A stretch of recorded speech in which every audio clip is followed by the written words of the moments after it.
अस्सलाम वालेकुम ګرانو کتونکو. ابوبکر صدیق جرنالست ستاسو په خدمت کې حاضر دی. ګرانو کتونکو، نن د فروری 14مه نیټه ده او پرونه داسې د یو بجټ خبرې کېدې چې په دې ټیکس د 17 نه 18 شو، په شادي خال باندې دا ټیکس شو، د خوراک په سیزونو باندې دا ټیکس شو.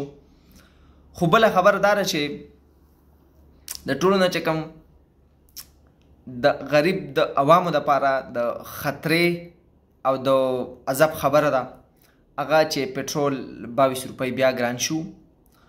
نو زه خو په دې باندې نه پوهېږم چې دا زموږ د ملک سره زموږ دا سیاسي چې څومره سیاستدانان دي دوی اخر څه کول غواړي، زموږ د ملک سره دا اسټبلیشمنټ څه کول غواړي، زموږ د ملک سره چې کوم موجوده حکومت دی، کوم سابقه حکومت دی، دی اخر د عوامو نه نور څه غواړي چې لکه زمونږ د عوامو دغه د ماشومانو د غریبانانو د خولې نوڼۍ دا مالدار خلک، دا سرمایهدار خلک، دا په سیاست کې چې کوم د پیړو نه را روان دي، د خپلو بچو له د غریب د خولې دغه نوڼۍ راکاږي.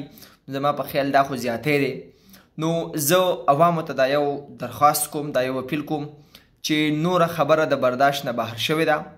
نور په 272 روپۍ باندې 1 لیټر پټرول اچول، دغه شانته بجلی، دغه شانته وړو، دغه شانته نور د خدای نور سیزونه چې کوم دي دا ټول د دې قیمتونو کې بېتحاشه اضافه شوې ده.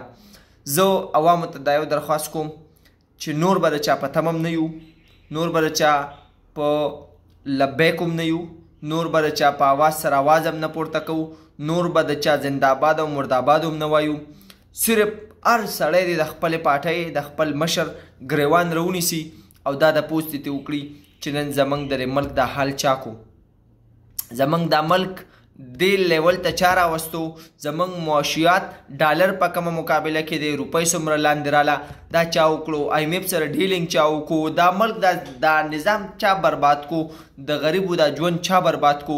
نو دا که د یو سړی عوامي نیشنل ګوند سره تعلق ساتي، یو سړی پاکستان تحریک انصاف سره تعلق ساتي، یو سړی پاکستان پیپل پارټۍ سره تعلق ساتي، یو سړی پاکستان مسلم لیگ نون سره تعلق ساتي، دې ټولو ته پکار دی چې باقاعده طور باندې د خپلو مشرانو ګریوانونه راونیسي او احتساب ته وکړی شي چې دا ملک چا تباه کو. عوامو ته زما دا درخواست دی چې ټول خلک په خپل ویلیج کونسل کې، په خپل یونین کونسل کې، په خپل تحصیل کې، په خپل ضلع کې، په خپل صوبه کې دا روزی بس نور روزی، نور د سیاسي غلامانه سوچ نه روزی.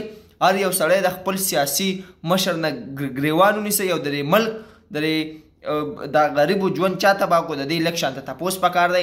روزی احتجاجونه وکئ، سړکونه بند کئ، چاته تکلیف بالکل مه رسوئ، د چا املاکو ته بالکل نقصان مه رسوئ. باقي روزی روډونه بند کئ. وایي که دا ملک نشئ چلولی نو وایي پرېږدئ، وی انشاءالله دا به موږ ستاسو نه ښه وچلو. یو جهان مننه.